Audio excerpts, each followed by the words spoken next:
Olá, começa agora mais uma edição do Pé pra Fora. Seja muito bem-vindo. A cada programa, uma história diferente de empreendedores que se aventuraram além das fronteiras do país e alcançaram ainda mais sucesso nos negócios. Hoje nós vamos conhecer a Casa do Construtor, rede de franquias especializada em locação de equipamentos para construção civil, pequenos reparos, manutenção, limpeza pesada e jardinagem. Com mais de 640 unidades no Brasil e 3 na capital paraguaia, é a única franquia com este formato no país. E para comentar esse case e trazer orientações, dicas também, claro, vamos conversar com o Rodrigo Chiavenato, especialista em negócios de franquias, estratégia e capital. Mas antes, vamos conferir a história da Casa do Construtor. Na tela.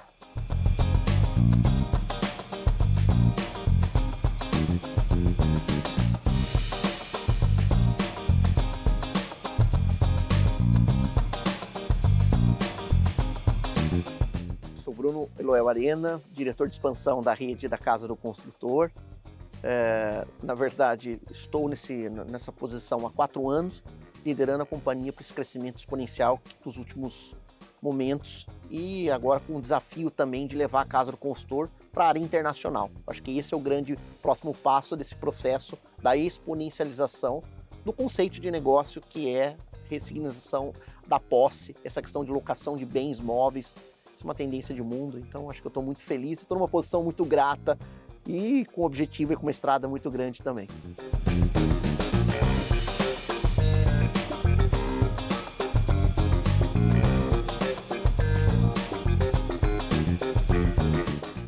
Eu iniciei aqui na casa, né, acho que em 2004, se não me falha a memória, muito relacionado à questão das nossas unidades próprias. A gente tinha um projeto de montando loja própria, unidades próprias. Eu iniciei essas atividades na cidade de Piracicaba e desde então comecei a fazer várias implantações ao longo de alguns anos. Num dado momento, né, da minha trajetória, eu fiz um intervalo na minha carreira, eu fui morar fora do Brasil, morar no Canadá, uma questão acadêmica, né? Voltei e depois voltei para a franqueadora em meados de 2012, justamente para assumir o compromisso de escalar as unidades próprias de negócio da Casa do Construtor, que na época elas representavam 10% da rede. Eu estou falando de uma rede de 150 lojas, nós tínhamos 15 operações próprias e a gente gostaria de manter esses 10%, ou seja, a rede ia crescendo e a gente também gostaria, a gente trabalhava para manter esses 10% de representatividade.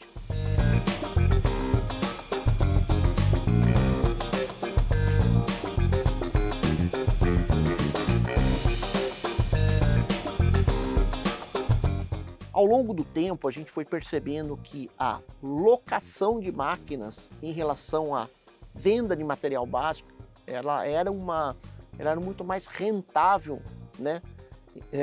E tinha um outro efeito, volume, né? Para que você tivesse uma capacidade de rentabilidade para venda de produto, a gente tem que comprar em escala, né? Ou seja, a gente teria que ter muito poder de compra para comprar o produto mais barato, para que a gente pudesse ter aí uma rentabilidade acessível. Por outro lado, a locação de equipamentos, já logo no início, quando a gente era muito pequenininho, com 2 lojas em Rio Claro e Arara, já se mostrava muito mais exponencial do que a questão de venda de material básico. Então, neste primeiro processo, isso foi em 1996, nós decidimos exclusivamente trabalhar com locação de máquinas e equipamentos. Nesta época, o Altino, que é um dos fundadores, o nosso Altino Cristofoletti, ele veio de um curso que ele fez, né? E veio com uma ideia revolucionária no mercado até então, que era transformar esse modelo em franquia, ou seja, estudar a franqueabilidade desse negócio, né? E aí a gente passou de 96 até 97 trabalhando com esse processo de formatação desse negócio. Em 98 a gente vende aí a nossa primeira franquia ao nosso franqueado Luciano e Leandro, que são os irmãos aqui de Americana, né? Estão com a gente até hoje, 25 anos de estrada e 17 lojas. Acho que isso justifica um pouco e na verdade, contribui para esse processo de que a Casa do Construtor fez um trabalho bem feito e vem fazendo até hoje, né? Eu acho que não é porque foi feito lá atrás uma metodologia que ela é vigente até então, né? A gente vem sempre adaptando às novas tendências de mercado.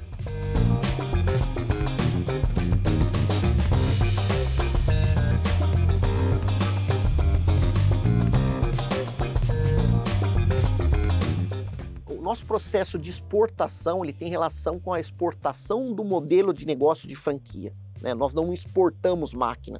Acho que esse é um ponto importante para deixar para quem tem alguma dúvida. Ou seja, a gente se preocupa com a transferência do modelo de negócio, né? Nós começamos isso em 2017, final de 2017, né? Uma aproximação de um candidato, né? Na verdade, é o Gustavo e o Gino, que são os nossos franqueados hoje, que nos procuraram. E, para ser honesto, naquele momento a gente não tinha feito esse preparo de levar a Casa do Consultor, até porque a Casa do Consultor, na época, tinha em torno de 200 lojas. Então, existia muito mais potencial de crescimento para dentro do Brasil do que internacionalizar. E internacionalizar não é simplesmente levar a marca e acabou, né? É praticamente construir um negócio do zero, né? Tem a legislação local, tem as regras, tem questão de crédito, tem questão de lei. Então, sim, não é tão simples, né?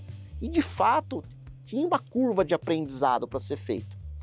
Então, de 2017 até final de 2018, com este franqueado, né, a gente trabalhou o modelo de franquia, fez um trabalho muito a quatro mãos, e aqui eu queria destacar que teve uma peça fundamental, que foi o franqueado, né, o Gino, que é o filho do Gustavo, que se dedicou full time a nos ajudar, e do nosso lado a gente também colocou uma pessoa full time para estar próximo do projeto. Eu, pessoalmente, em 2018/19, cara, acho que eu fui umas 10 vezes para o Paraguai, né? E tudo quanto é coisa que a gente ia testar junto, cara. Sempre mantendo a questão do relacionamento muito claro. E eu acho que a chave do sucesso foi isso, foi se criando a relação, né? E foi se estabelecendo uma relação de confiança, que ela é levada até hoje. Hoje esse franqueado tem 6 lojas e tem um projeto para chegar a 20, né? Então isso corrobora que o modelo de negócio nosso, bem estruturado, mas com um bom parceiro local, faz a diferença. E aí, até para contribuir, em 2021, nós fizemos a mesma movimentação para o Uruguai, né? E tivemos mais ou menos a mesma metodologia e super sucesso. Estamos agora em janeiro inaugurando a loja 2 no Uruguai, que para nós é uma grande conquista, mas nós somos muito cautelosos com esse modelo de exportação de franquia, né? Porque a gente quer achar a pessoa correta para o local.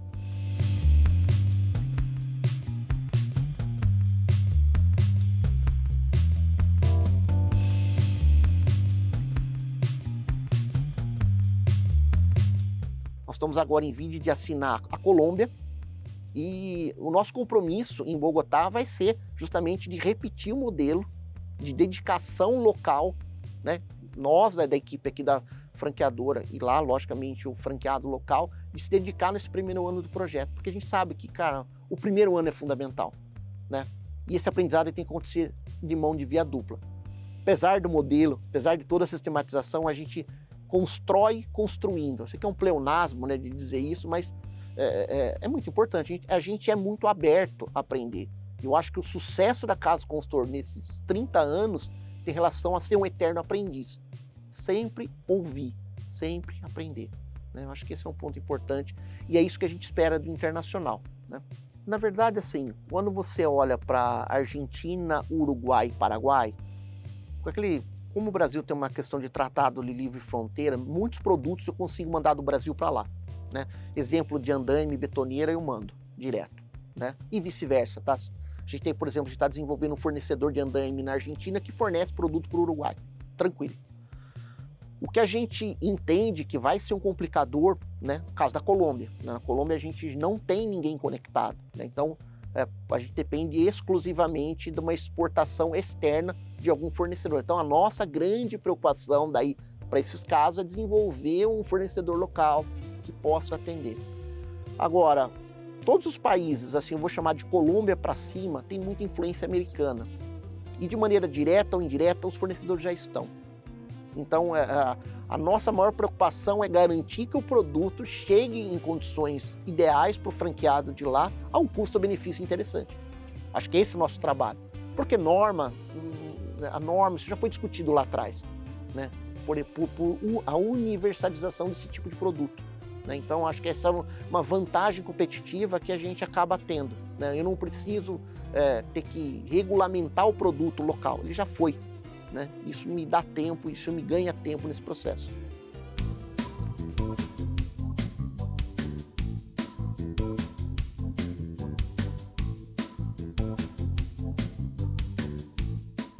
O maior aprendizado dessa história foi jogar o jogo em outra cultura, né? Quando a gente fala em ganhos monetários hoje, é um ganho ainda pequeno perante a rede, né? Nós estamos com 7 operações perante uma rede de 680 lojas. Então, se você for comparar, né, o que ganha um, o que ganha o outro, você vai falar, não, o projeto internacional não é tão volumoso assim. Por outro lado, né, com o crescimento que a gente vem agora até 2030, de chegar a 300 unidades, isso vai ser um modelo de negócio extremamente estratégico para a gente. Então, esses 2 primeiros balões de ensaio, no caso do Paraguai e do Uruguai, foram cruciais para a gente determinar uma série de aprendizados.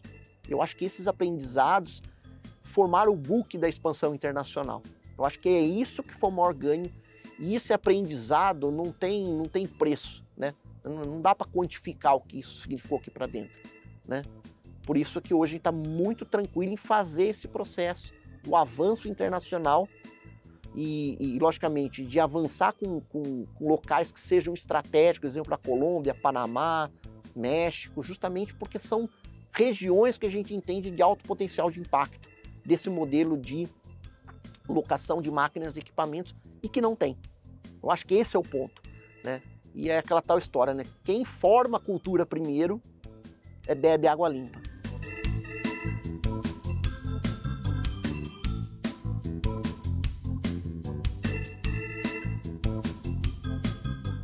O grande desafio desse processo é a questão de registro de marca, né? Eu acho que aí tem um grande oceano a ser nadado, né? Então essa acho que é a primeira grande burocracia e a mais complexa, porque não há nenhum órgão que regulamente, é diferente, por exemplo, a gente fez o pedido de registro de marca na Europa. Cara, você faz um pedido só para os 17 países, então resolveu. Você não precisa ficar fazendo para cada país. Aqui não, na América Latina você necessariamente precisa fazer individualmente cada passo. E cada país, cara, é diferente, né? Por exemplo, a Colômbia, que a gente acreditava ser rápido, tá difícil. A Argentina já saiu faz tempo. Quer dizer, então assim, e isso todos os países sendo pedidos simultaneamente, né? Então, eu acho que esse é o primeiro desafio. Agora, em relação à legislação, eu acho que nós temos o melhor país do mundo para complicar essas coisas, que é o Brasil, né? Então, quando você compara a questão de tributação nos outros países, é muito simples, cara. É muito simples, em comparação ao Brasil, né? E aí, recentemente eu estava num painel com o pessoal dos Estados Unidos, né, que é da ARA, que é a American Rental Association, e me fizeram uma pergunta sobre reforma tributária. Eu falei, it's impossible. Não, quer dizer, não dá para explicar um negócio desse, né? Porque para eles é muito simples, né? E o Paraguai tem esse modelo, o Uruguai tem, a própria Argentina é mais descomplicada que o Brasil. Então, eu fico às vezes até sem meio como dar uma resposta clara para quem está ouvindo a gente, mas o Brasil, de fato, a gente tem 27 países dentro de um país só e cada estado regulando de uma maneira é um desafio.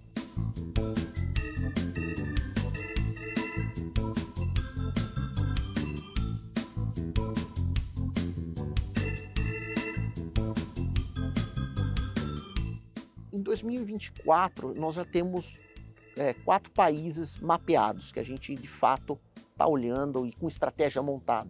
Argentina. Argentina não precisa justificar, apesar de todo o movimento da política, da economia, a Argentina está muito encostada com o Brasil.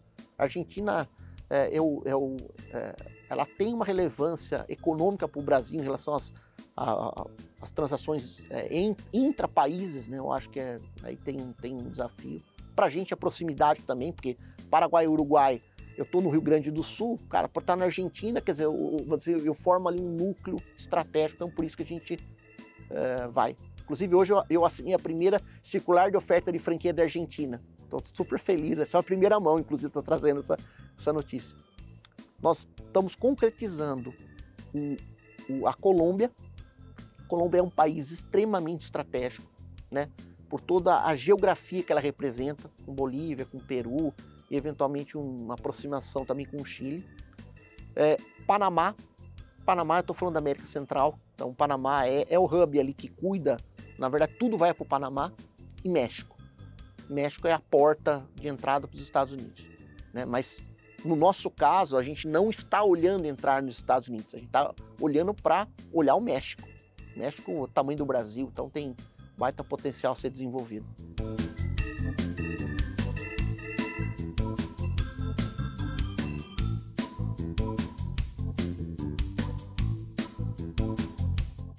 Muito bacana a proposta da empresa que oferece aí opções para todas as fases da obra.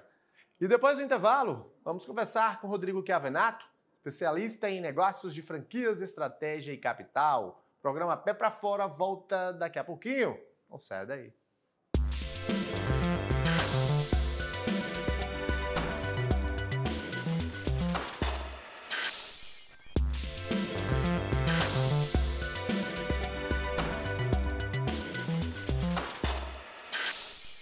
De volta com o programa Pé para Fora aqui no Canal Empreender. Hoje a gente conheceu a Casa do Construtor, rede de franquias especializada em locação de equipamentos para construção civil. E para falar sobre esse case, nós recebemos aqui no programa o Rodrigo Chiavenato, especialista em negócios de franquias, estratégia e capital. Rodrigo, seja muito bem-vindo aqui a esta edição do programa Pé para Fora no Canal Empreender. Eu que agradeço, obrigado pelo convite. Com histórias de vida muito parecidas, Rodrigo, e sonhos, né? E com sonhos também em comum, o negócio fundado pelos amigos aí, Altino e Expedito, é bem diversificado. Te pergunto, o que é que você achou aí da proposta da empresa? Eu acho que, assim, em termos de mercado, eles já têm muita história, né? Se eu não me engano, eles estão completando aí 30 anos de existência, uma jornada incrível dentro do mercado de franquias. Eu acho que é um case super relevante. Eu tive algumas vezes com o Altino, né? Ao longo da minha trajetória do franchising. Sempre foi um cara super solícito, enfim, sempre dividiu com muita gente um pouco da experiência dele. Então, sem dúvida nenhuma, é um grande case e tende a crescer cada vez mais. Na sua opinião, o que o empreendedor ele deve levar aí em consideração na hora de garantir ou de ter aí os seus serviços ou produtos para além das fronteiras brasileiras? Eu acho que basicamente a gente tem que começar do primeiro passo, né? Que é de fato testar o seu modelo, né? E isso, a exemplo da Casa do Construtor, eles fizeram com muita notoriedade, né? Então, eu acho que o primeiro passo, vislumbrando aí uma saída de país, né? Internacionalizando a marca, eu acho que é fazer o dever de casa, trabalhar bem aqui de uma forma em espiral, né, do mercado brasileiro. Então, por exemplo, estou em São Paulo, de fato começar as operações, né, eventualmente com lojas próprias, mas dentro de um raio próximo, e à medida que o negócio for tomando forma, for crescendo, né, de uma maneira mais perto, né, a gente começa a vislumbrar aí outros passos para fora do estado e do país. Então, eu acho que o crescimento em espiral, eu acho que esse que é o grande viés do franchising. Muitas vezes a gente acaba pegando alguns cases aí, gente de Porto Alegre montando primeiras unidades franqueadas em Manaus, Belém, enfim, e acaba tendo uma dor bastante grande de crescimento. Então, acho que a dica inicial é justamente trabalhar muito em espiral, qualquer projeto que seja. Falando em burocracia, Rodrigo, quais são os processos burocráticos que o empreendedor ele deve se atentar na hora de querer aí, cruzar as fronteiras desse Brasil?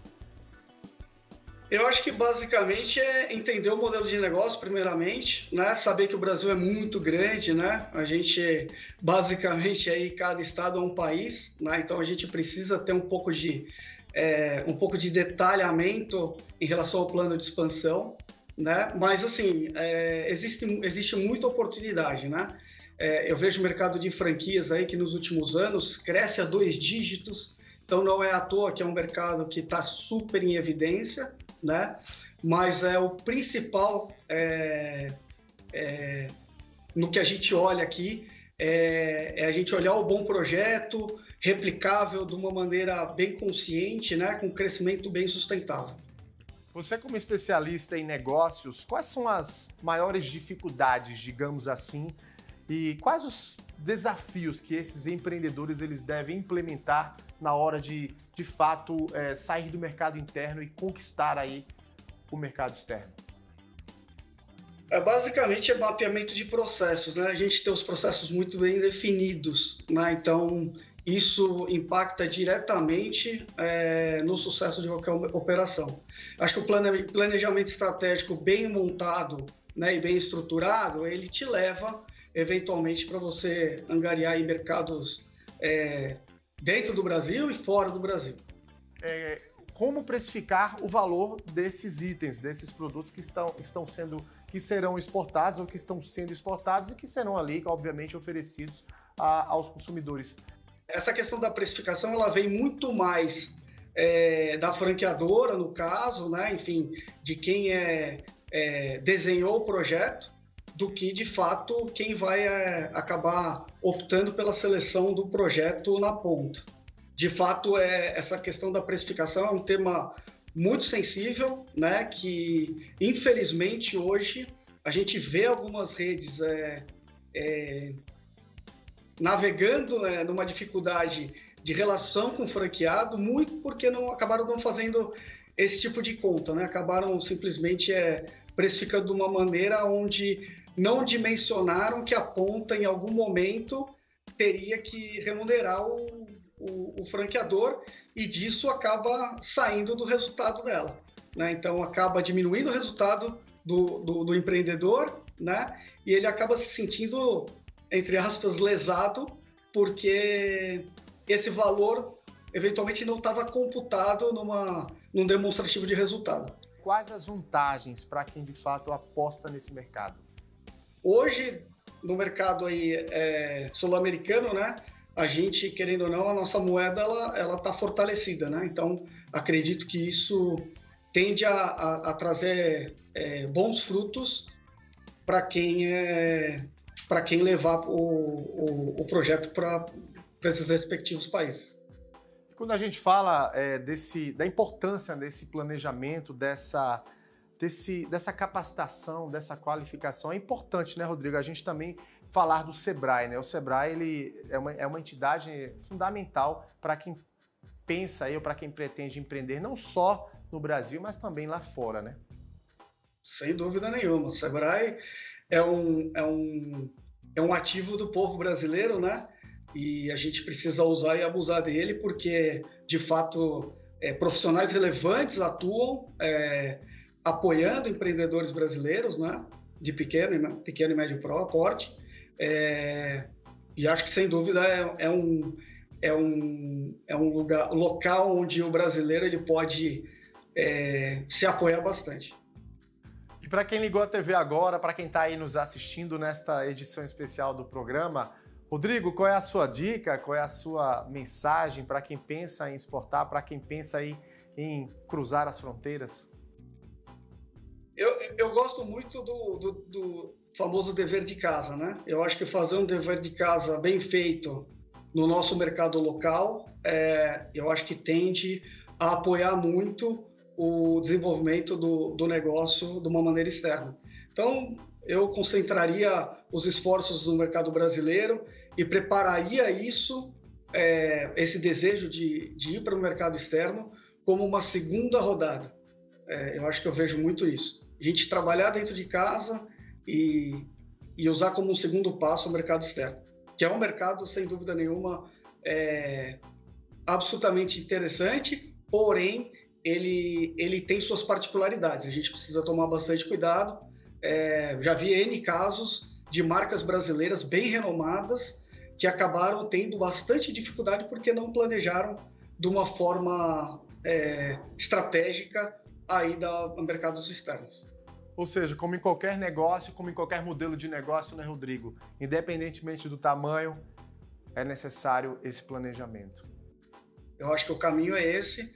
Você ter uma visão a médio e longo prazo ajuda a você dar passos mais sólidos no seu negócio, aí, no seu futuro negócio.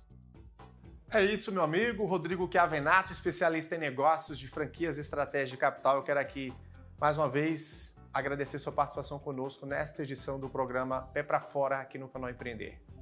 Eu que agradeço. Obrigado. Um abraço. Um abraço. E para você de casa, muito obrigado pela sua audiência, pela sua companhia e até a próxima edição do programa Pé para Fora, aqui no canal Empreender.